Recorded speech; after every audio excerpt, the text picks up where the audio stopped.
are you? TFT, Tarot for Today. Divine Dabblings With Oberon.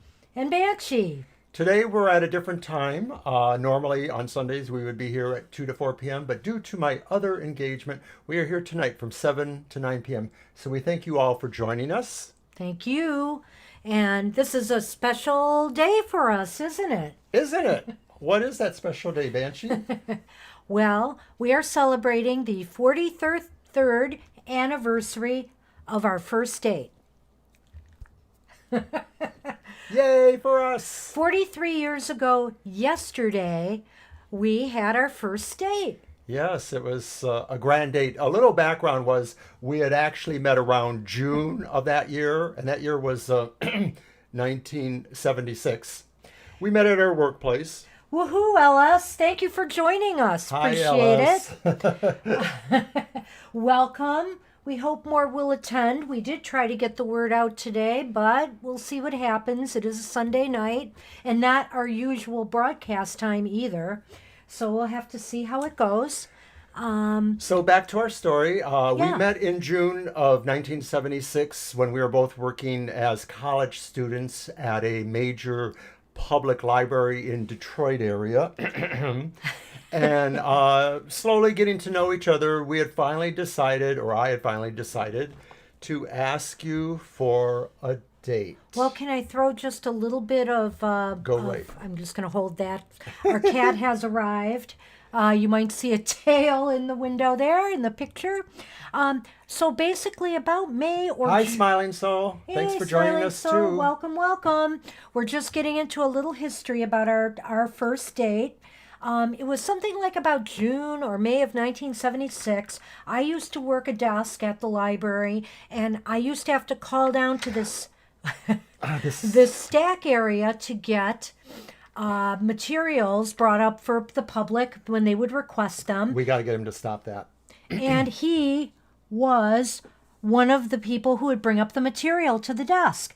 And so we were kind of just eyeballing each other and, we would start to talk and chat a little bit. So it was in October or, it was just probably in September, right, that you asked me out That's right, I did. to go to where? I guess I didn't know exactly how I was going to try to impress you. And so I had this, and also I didn't have a car, so I wasn't even sure how I was going to drive ourselves to the date. So I thought about it, and then I just remembered that I had this friend, Jeff Paul, who was a master keyboard player. And I said, Jeff, and he said, hey, Obi, man, I'll help you out with that. I'll give you a ride to the Ford Symphony. It'll be classy and she'll enjoy it.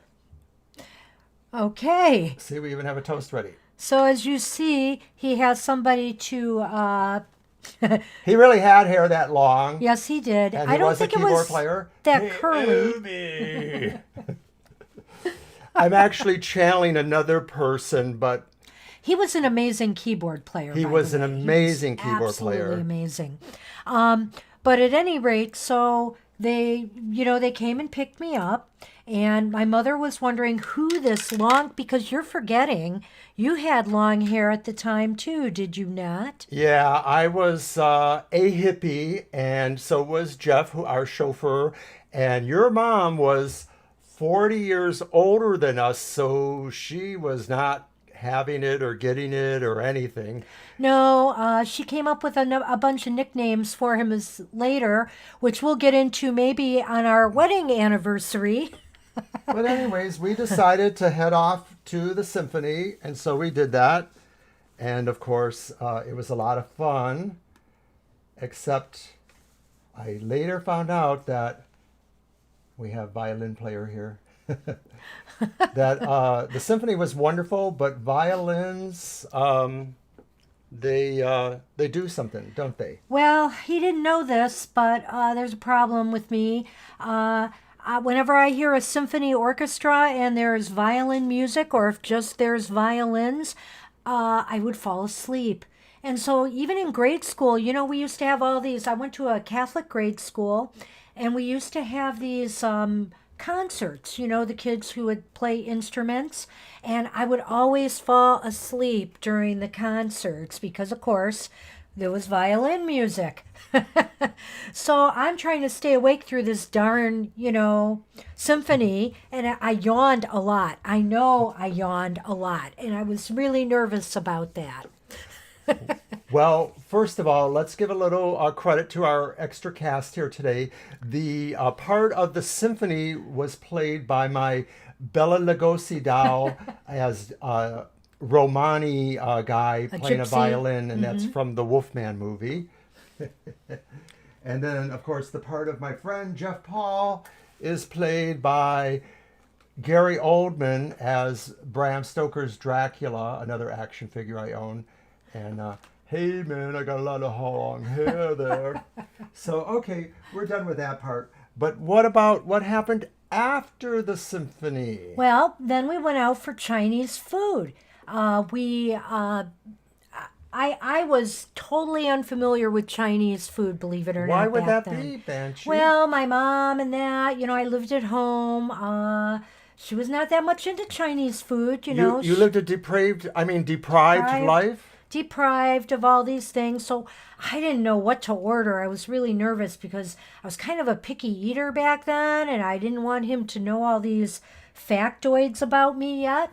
So I decided, I asked them for help with the menu and what I might like, somebody might like who doesn't like, had never had Chinese food before. And so I don't know if it was you or I don't know if it was Jeff Paul who said, try the pepper steak. Pepper steak would be really good. So I tried it and I liked it. And the rest is kind of history. So today, well, do you want to get into more about that? The Chinese restaurant? You mean like that other thing? Oh no. Oh. Oh dear, this is a very sad, horrible part of our story. Maybe we don't actually. want to tell that No, part. I guess we should. We should. Okay. It's all Well, right because it's kind of part of our history. In my mission to impress Ms. Banshee, I thought, oh yeah, the Ford Symphony is really classy, and we'll go somewhere nice to eat. And so we looked around, and there was this Chinese restaurant in the New Center area. That's kind of like the Midtown area of Detroit. And back then, we had a somewhat controversial but famous mayor, Mayor Coleman Young. And this particular restaurant, Stanley's, was considered Coleman's favorite restaurant. So I thought, how cool would that be to take this girl there to the mayor's favorite restaurant in Detroit? So we did. It was cool, and everything seemed fine, And we went back there maybe a few times after Once that. or twice. Yeah. But then we didn't go for a while. Maybe it was over a year. And then we heard some bad news about the restaurant.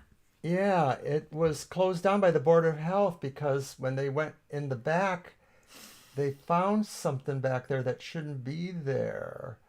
Aww. So needless to say, we didn't go there anymore. Well, they shut Hell down no. permanently after that, actually. And that was very sad news. But at any rate, it didn't stop us from building a wonderful relationship. And today, before we started the live stream, we shared some Chinese food together. And we also have some fortune cookies to open today. So let us do So, that. we're going to open the fortune cookie and see what our fortune is. And Let's then see we're what going the to have competition is doing. a toast. And then we're going to have a toast. Me first? Sure. Oh, by the way, he taught me something else along the way about fortune cookies. Oh, I taught that to you later. Yes, that's true. Go ahead. Focus on your long-term goal. Ooh. Don't hesitate to act now. And mine is, you will be fortunate in everything you put your hands on. And of course, as most people know, in more current decades, usually fortunes must be read with two essential words put at the end. What are those words? Well, you probably all know, right? Certainly you do. I'll just read my fortune again. Focus on your long-term goal. Don't hesitate to act now. in bed. Want to read yours again? Uh-oh. You will be fortunate in everything you put your hands on in bed. Well, I think we're done with the live stream because I think we want to go somewhere else right now. No, maybe Chuckle, not. chuckle. So, at any rate, we have a couple of goblets here. Yes, even Jeff and the symphony are going to join us in a toast, so we prepared something for them as well. I'm eating your fortune cookie, Crumb. Right. That's Okay. okay. You know, I don't like them that So much. we have actually. this goblet set here. I'm going to see if I can get it in the picture. That is kind of a yin-yang shape. And it was given to us by a very dear friend who has passed on, Danessa. And so let's take our parts apart. And how about this way?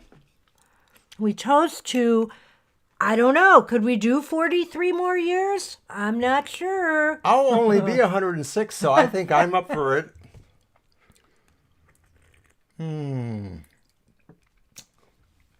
A superior vintage. I'm glad you didn't say that on the first date, Ellis says. Well, no, we didn't actually, and that was a good thing too. I'm not sure how things might have ended up. Well, maybe some more tawdry tales will be told next month on our actual wedding anniversary. Who knows?